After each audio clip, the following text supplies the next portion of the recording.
we are going to show you how to do a Bengali drape with a cotton saree. My cotton saree, I chose this beautiful cotton saree from I Love Sarees.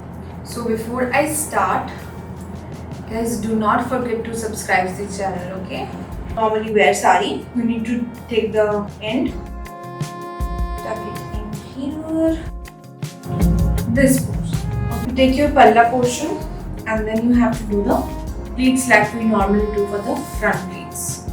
So you basically go and you have to keep on placing it till your feet. The rest of the portion you have to do pleats, like take big pleats, take it, tuck it. Another pleat, place it in the next, tuck it.